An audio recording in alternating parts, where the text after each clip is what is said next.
No, I know that's why it goes to street. Yo, we back again, your boys. Nico, Rico. We're gonna do a lightning round, right?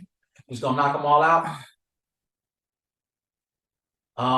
No, I wanted you to be able to see yourself. I There don't you need go. to see myself. I know what I look like. He just For your he just being technical, y'all. Good breakfast. So, all right, lightning round. We're gonna hit some recent events. First and foremost, I know a whole bunch of people spoke on it. Let's talk about this submarine.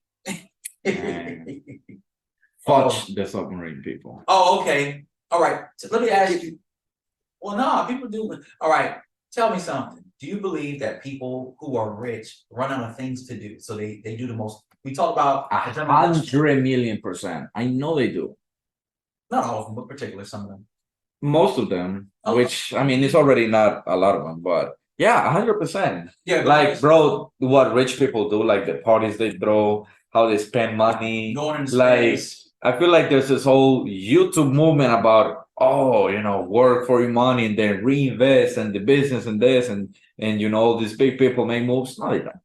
They're already out there. Right. Like they just have their money in a family trust. Somebody else gets paid to do that, and then they just go to Malta and get. So I'm like, well, so what about? So what do you think the real thrill seeking was with the submarine? Because Bragging rights. bragging rights. But you know what? They could have, if they're billionaires, they could have chartered an actual real submersible, whole ship and everything to go out there.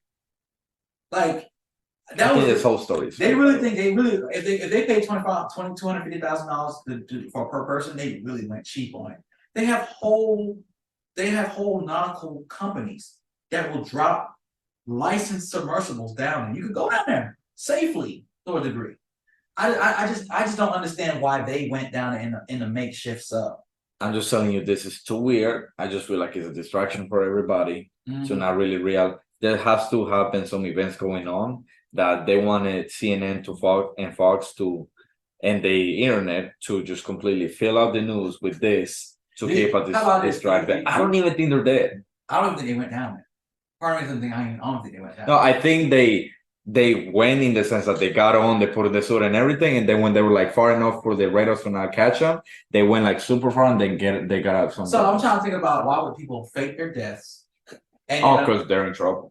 Probably. And then I think another thing about it said, why would anybody agree to get into a ship that locks from the outside? Because even people are stupid, bro. And they only do it for money. And you know what? Do you know what kind of insurance policy? Like, hey, let's have that life insurance policy. They signed a waiver. If you die, no one from your family can sue us. Right. And then one of the owners of the thing go down there with them? Yeah. It just seems. Fun fact: the guy who went with Bezos up there, to space, yeah, he was also here. Fun fact. The guy who went down the sub? Yeah. The guy who died in the sub, allegedly? Yeah. Really? That's the same guy who went on with, in the little crew with Jeff Bezos. The same guy. Okay. Well, bro, 250,000 for these kinds of people is not a drop in the bucket. That's why There's Richard Mills, way more expensive than that. That's why I find it strange because, like I said, you can charter an entire oceanographic. Telling you, this is BS. Yeah, they could have paid if they really want to go down there. They would have dropped the $5 million or more. Yeah, exactly. And then the ship would have stayed. The submersible went down. They would have seen what they wanted to see and came back. You know what convinces me even more that this is BS and it was just to distract everybody. Because of the conditions of this whole thing, how small it was and the pressure and the this and the that, all the experts have to have known that by the next day, if they end up here, again, safely, they're already dead. Right. I mean, if they were the Marvel, if they were the Avengers, by the next day they would have been dead on Sunday. They dragged them all the way along to Thursday. Right. Come on, like. Yeah, I look at it like even if they were down there, oxygen wise, pressure wise, I'm thinking about how are they staying warm down there? Like the water pressure, like this is what a lot of people don't understand. The water pressure, how it works is that it's like the whole water on top of you is crushing against you. Yeah, about 3 miles worth of water on top of you. They said they literally said there's about what 7.5 Empire State Buildings on top of you. Like I'm telling you, if they were the Avengers, they would have died Sunday by around noon. unless they were near more. And more wouldn't have Because died. that's that's his thing. Yeah, that's his thing. So, and then no experts come out publicly saying, "Hey, they're not up here. They haven't shown up anywhere else. They're dead." No one was allowed to say that. No one came out in the news and said it. Oh, they were officially. Come on, bro. Hey, come on. Like it's just so obvious. That's what bothers me. It's so blatantly obvious. It's disrespectful. Yeah, because I even though I was young when the spacecraft, when Challenger, the space shuttle blew up, it was kind of like. Don't get me started on conspiracy theories. You know it's my I'm just thing. saying, But when You know that's my thing. When the average person starts being able to get access to things, it kind of creates this situation. Let's switch gears. All right, we're here in Florida, Governor DeSantis.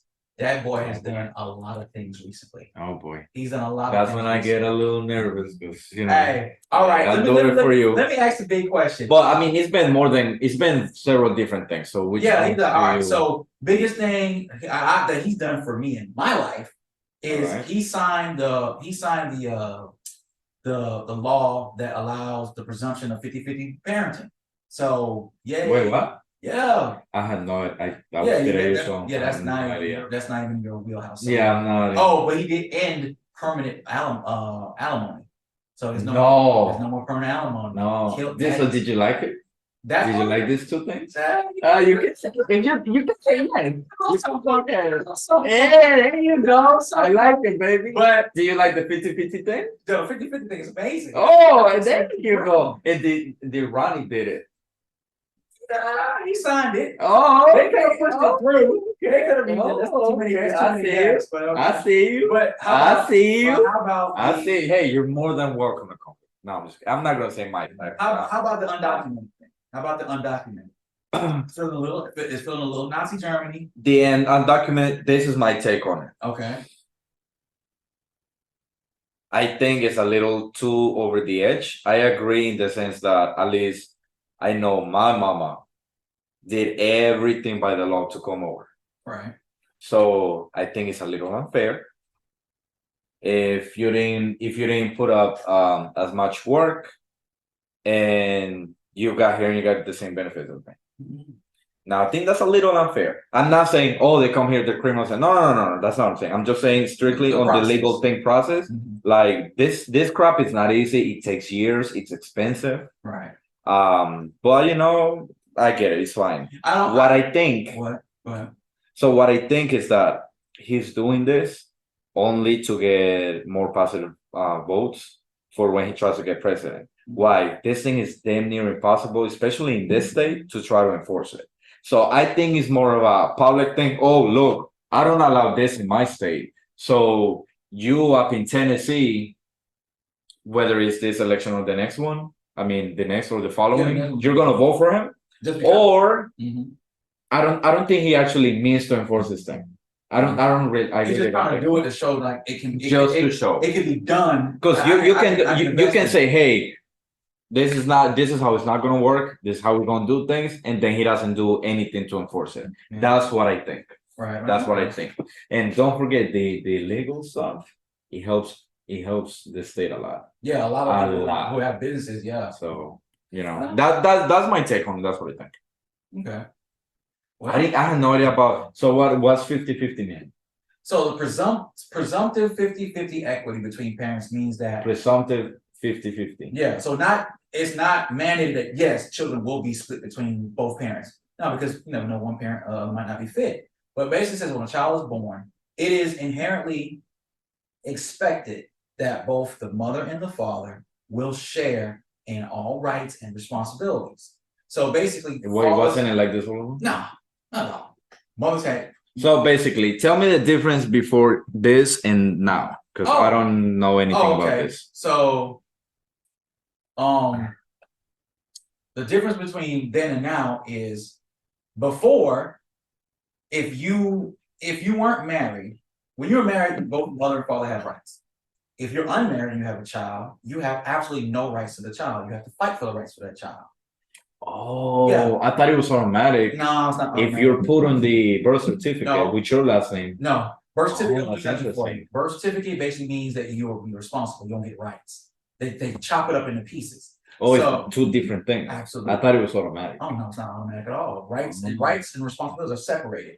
So before, in my situation, I had to fight to become a father for my child. In great situations, a respectful mother and respectful father who value their child come together and say, okay, let's do the paperwork. In let's most get it- cases. No, let's not say most cases, but in a best case scenario, two respectful and understanding adults who want their child and want each other to help one another, they get together, do the paperwork, file, he gets his rights, they do 50-50, they do the best what they can and they make it work, right? Mhm.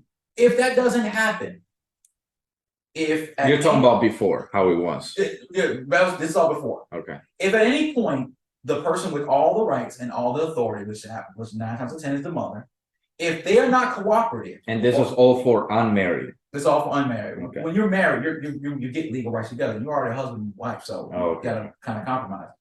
But before that, if in any field, if the mother is uncooperative in any part, you have to fight her in court. Okay. So for me, I had to do everything. And you're fighting for rights. You're fighting to establish your rights, for you to have a say, for you to spend time, for you to. And now they're given. Now there's a presumption of when you go, like I said, the presumption, they can't automatically make it, they can't guarantee it because what happens is you don't know the fitness of the parents. You just don't. You don't. What's fitness of the parents mean? Like mentally? You don't know how that person is because think about it. Mother and father might be at odds with each other and they'll weaponize a child.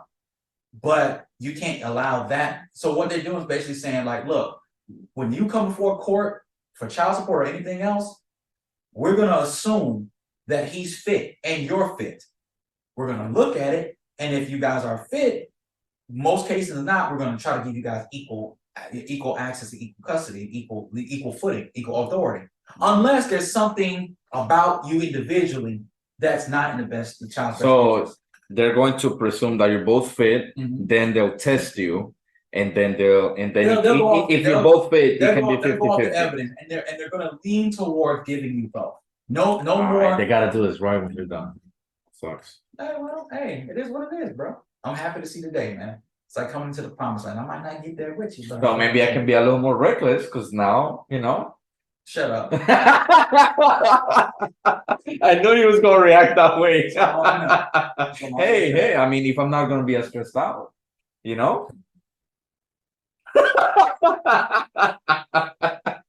Refer back to what I said earlier. I'm just messing with Anything you. else? No, Anything else? no, man. Wait.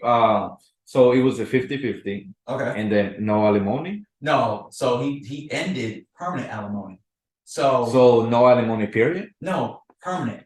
Before now it's temporary. It has an expiration. Because I know that. So if you're with somebody, you have a kid, you get divorced, and then you're paying alimony. If she remarries, then it you gets cut don't. off. Yeah, it gets cut But off. in this situation, they say that some are you're indebted for life. So you'll be paying your spouse who no longer has any benefit to you.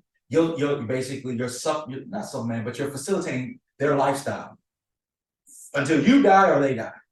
Now you cut that off. They set a cap, certain amount, a certain What is time. that? I don't know. I don't know. It's a little bit more. It's a little bit more intricate. So, but it's going to have a cap to where how the duration or how much you get paid or some to that degree. But it's really? Yeah. So that's a big thing. That's a big thing. That's a big thing for people because now the whole risk. So you want to vote for him? Who? Ron DeSantis?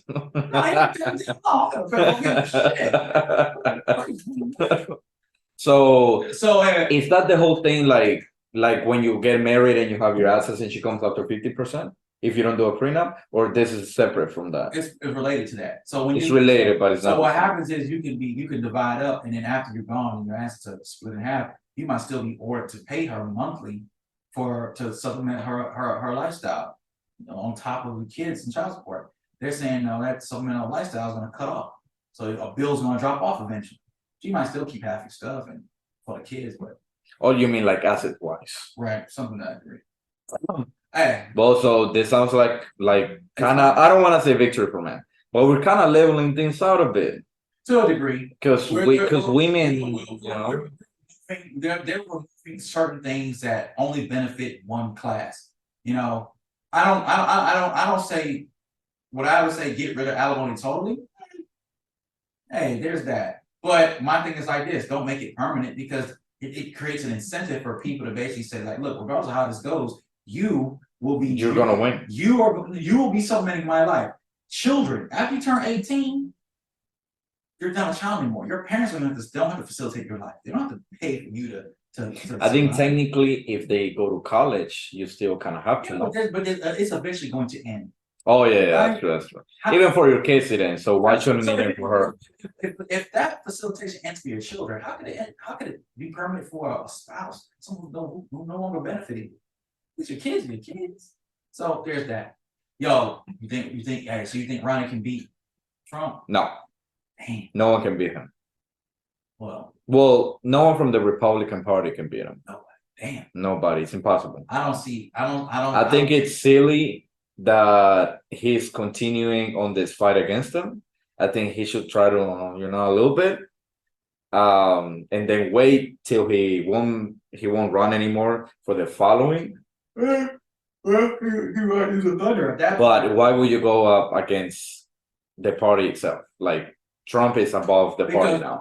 He is the face. I think what they're trying to do is, well, the party doesn't want Trump to be in it because he's a radical. He's kind of doing his own thing. He's not following protocol, and their protocol kind of operation. I think Ron DeSantis is the best to fight against him. But you know what? One thing. Oh no, absolutely. But he's the best to fight him. Yeah, but he's not. I don't think he can win. I look at it like this: if they can take Trump's base, Ron DeSantis can win. If they can't, he's not going to win. How do you take Trump's base? I think that's impossible. The only way for him, they want him to have that comeback. They want him to come at it. They want him to have that sequel. They want him to get. They want him to like. It's almost like a movie. He won. It was feeling high. He lost. They want him to have that comeback song. They want him to have that comeback. Oh, absolutely. But they're looking at it like, I don't know. I think if Trump runs again at the election next year, November next year. I think it's the end of this year. No, next. Because we voted in 2020. That's how I remember it. We did vote in 2020? Yeah. So if next year, if he runs, he's gonna be the president. And then he becomes president into 2025? Yeah. If he runs, no matter if it's Biden or not. If he gets that what do you call it, candidacy? Nomination. Yeah. If he gets the nomination, he's gonna win. Over the Republican Party, especially if it's with Biden in it. I think he'll beat Biden. I know Ron DeSantis will beat Biden. Yeah, I think so. Yeah, I think Ron DeSantis could beat anybody else. I think if the Democrat Party wants to have the next president be blue, it can be Biden. It has to be somebody else. It's gotta be somebody else. And I think about I look at it right now, but I would get AOC. She's fine.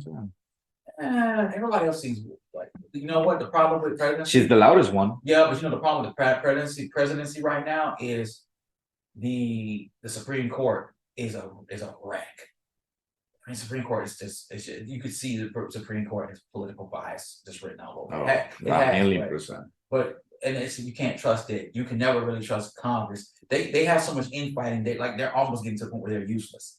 And then the president is just a political show. So it all comes down to like saying like, well, what are your states gonna do? And if you got a state like how we got in Florida, it's almost just like you gotta be careful, man. Like the whole thing about affirmative action and this issue with teaching accurate history, that's a luxury aspect. And with the internet, you can still learn what you want to learn on your own, and that's a whole different prospect. But man, with the LGBT community and pride thing, they're gunning for that hard. Like I see the evangelicals and the rainbow crowd, or they finna clash hard. And the rainbow in the LGBT community, they're gonna have it hard because the transgender community is pushing an agenda all their own, and it's not even all of them, it's certain radicals in there, and they're overshadowing the whole LBGT community. Man, I don't even understand why. Did you see Andrew Tate's interview with Patrick David? I saw parts. I think a couple weeks ago. Yeah, I saw parts. I didn't. And I think he was right. It's like nobody has a problem against them. Like you want to get married, okay. You want to be a couple, okay. Like everything is okay. Like we don't even care. Like we gotta make this one individual. We're going too long. Let us know what you think about this video. Leave a like, comment. Just thank you.